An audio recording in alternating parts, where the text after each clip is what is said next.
Students, मैं कीर्ति परोहा कक्षा 11वीं के जीव विज्ञान की क्लास में आपका बहुत बहुत स्वागत करती हूँ। और बच्चों, जैसा कि हम अध्याय 2 वर्गीकरण को पढ़ रहे थे, उसमें हमने जगत मोनेरा, जगत प्रोटिस्टा और कवक जगत के बारे में अध्ययन किया था। अब हम आज पादप जगत और जंतु जगत के बारे में शॉर्ट में समझेंगे और उसके बाद अगले अध्याय में उनका पृथक पृथक रूप से अध्ययन करेंगे। तो चलिए बच्चों, शुरू करते हैं। सबसे पहला है किंगडम प्लांटी अर्थात पादप जगत। कौन सा जगत हो जाएगा? पादप जगत अर्थात पौधे। आप सब पौधों के बारे में बहुत अच्छे से जानते हैं। पृथ्वी पर जो हरियाली है, पृथ्वी पर जो सुंदरता है उनके पुष्पों की, उनमें व्याप्त विविधताओं की, वो किसके कारण है? पौधों के द्वारा है। अगर पृथ्वी पर पौधे ना हो तो हमारी जो उत्पादक की कड़ी है वो समाप्त हो जाएगी और पृथ्वी पर जीवन ही समाप्त हो जाएगा। तो बहुत ही अलग अलग प्रकार से हमको पौधे दिखाई दे रहे हैं। अगर हम पढ़ें पादप जगत के क्या क्या लक्षण है, तो सबसे पहला लक्षण ये है कि ये सभी यूकैरियोटिक होते हैं, अर्थात इसमें एडवांस वर्जन सत्य केंद्रक और सारे सेल ऑर्गेनेल्स उपस्थित होते हैं। दूसरा, इसकी जो कोशाभित्ति होती है वो इंपॉर्टेंट है बच्चों, सेल्यूलोज की बनी होती है। ये आपको इंपॉर्टेंट है, ऑब्जेक्टिव क्वेश्चन में आता है। तो जो प्लांट्स की कोशाभित्ति है वो सेल्यूलोज की बनी होती है और सभी पौधे कैसे होते हैं? स्वपोषी होते हैं, अर्थात ऑटोट्रॉफिक होते हैं। अर्थात ये सूर्य की उपस्थिति में कौन सी क्रिया करते हैं? आप सबने 10वीं में बहुत अच्छे से पढ़ा है। और इनमें एक वर्णक क्लोरोफिल उपस्थित होता है जो प्रकाश संश्लेषण की क्रिया के द्वारा भोजन का निर्माण करता है।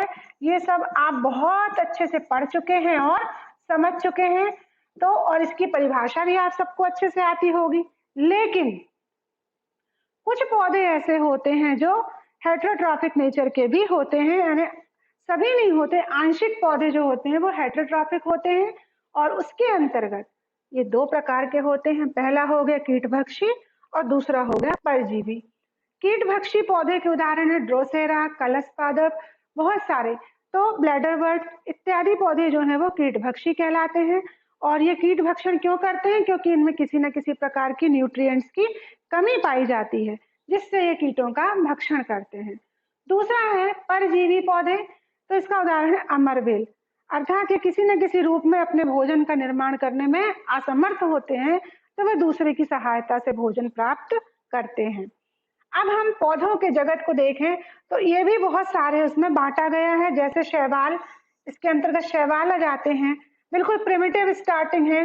विब्रायोफाइट आते हैं, टेरिडोफाइट आते हैं, जिम्नोस्पर्म आते हैं और उसके बाद उच्चतम स्तर पर एंजियोस्पर्मिक प्लांट आते हैं, अर्थात आवृत बीजी प्लांट पाए जाते हैं। तो ये है हमारे पादप जगत के बारे में सार रूप में प्रस्तुतिकरण। अब हम देखें तो यहाँ पर देख रहे हैं तो ये हमें एक कीटभक्षी पौधा दिखाई दे रहा है जिसका नाम है ड्रोसेरा।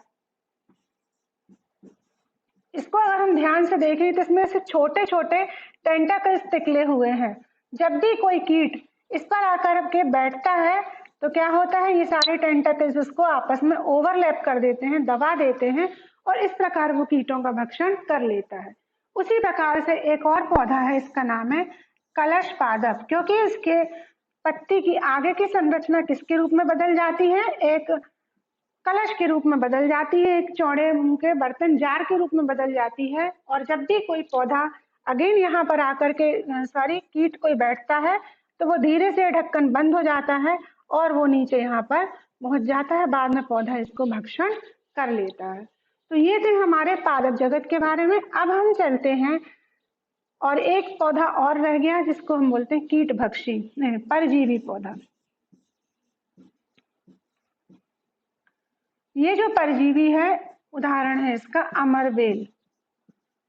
ये क्या करती है? ये पौधा जो है ये किसी एक स्वस्थ पौधे पर अपना चूषकांग यहाँ पर लगा देता है और उससे भोजन और पानी और सारी सुविधाएं प्राप्त करता रहता है जो कि किसी प्लांट की लाइफ के लिए जरूरी होती है। और उसके बाद ये अपने पूरे आकृति जो है, जो प्लांट है, उसको बढ़ाता है और अपने कायिक अंगों का वर्धन करता है। अब हम देखते हैं अध्ययन करेंगे पादप जगत के अध्ययन के बाद में जंतु जगत या किंगडम एनिमल। हमें जैसे मालूम है कि जिस प्रकार प्रकृति में विविध प्रकार के पेड़ पौधे मौजूद हैं, उनकी किस्में, उनकी प्रजातियां मौजूद हैं, उसी प्रकार से जंतु जगत में भी क्या है, विविध प्रकार के जंतु हमको मिलते हैं। कुछ समुद्री हैं, कुछ जल में रहने वाले हैं, कुछ जंगलों में रहने वाले हैं, कुछ घरेलू हैं, कुछ हिंसक हैं, कुछ वन्य प्राणी हैं। इस प्रकार से नाना प्रकार के जीवों से भरे हुए इस संसार में हमें नाना प्रकार के जंतु दिखाई देते हैं। इसमें से हम देखते हैं इनकी विशेषता। तो जंतु जगत में जितने भी जीव आते हैं वो सब कैसे होते हैं, यूकैरियोटिक होते हैं, अर्थात इसमें बिल्कुल डिफाइंड न्यूक्लियस की उपस्थिति होती है, बहुत सारे सेल ऑर्गेनेल्स उपस्थित होते हैं। साथ ही साथ इनका संगठन स्तर बहुकोशिकी से लेकर के कैसा होता है, उच्च मतलब बहुत ऊतक संगठन स्तर तक का इनका शारीरिक संगठन पाया जाता है। तो ये यूकैरियोटिक हो गए और बहुकोशिकी हो गए, अर्थात मल्टीसेलुलर हो गए। दूसरा, ये कैसे होते हैं, विषम पोषी होते हैं। ये अपना भोजन स्वयं नहीं बनाते और भोजन हेतु पौधों पर निर्भर रहते हैं, चाहे तो वो प्रत्यक्ष रूप से, चाहे तो वो अप्रत्यक्ष रूप से। अर्थात इनमें भोजन बनाने की जो एबिलिटी है वो पाई नहीं जाती। ये कैसे होते हैं, विषमपोषी होते हैं, परजीवी होते हैं, सहजीवी होते हैं। विविध प्रकार इसमें पोषण के स्तर के विविध प्रकार पाए जाते हैं। इसके बाद अगर हम देखें तो इसमें कोशिका भित्ति जो रहती है, जो कि पौधों में उपस्थित रहती है, लेकिन जंतुओं में कोशिका भित्ति जो होती है वो पूर्णतया अनुपस्थित होती है, और अगर किसी में हुई भी बहुत ही कम है, और यदि हुई भी तो वो सेलुलोज की नहीं होती है। इसके बाद इसमें प्राणी संपोषण पाया जाता है, अर्थात प्राणी संपोषण जिसका उदाहरण मनुष्य है कि हम पहले क्या करते हैं, भोजन को अंतर्ग्रहण करते हैं मुंह के द्वारा, फिर उसका पाचन होता है और उसके बाद उसका उत्सर्जन कर देते हैं। तो इस प्रकार का जो स्ट्रेस भोजन के पाचन का होता है उसको कहते हैं प्राणी संपोषण। तो ये इस प्रकार के जंतु जगत की प्रमुख विशेषता है। बच्चों, ये जो हमने पढ़ा पादप जगत और जंतु जगत का बिल्कुल संक्षिप्त वर्णन, नेक्स्ट वीडियो में हम पढ़ेंगे। जो आज बहुत करंट की प्रॉब्लम भी चल रही है, कोरोना वायरस, तो हम वायरसेस के बारे में अध्ययन करेंगे अपने नेक्स्ट वीडियो में। तब तक आप इसको बहुत अच्छे से अपनी नोटबुक में नोट करें और लर्न करें। थैंक यू बच्चों।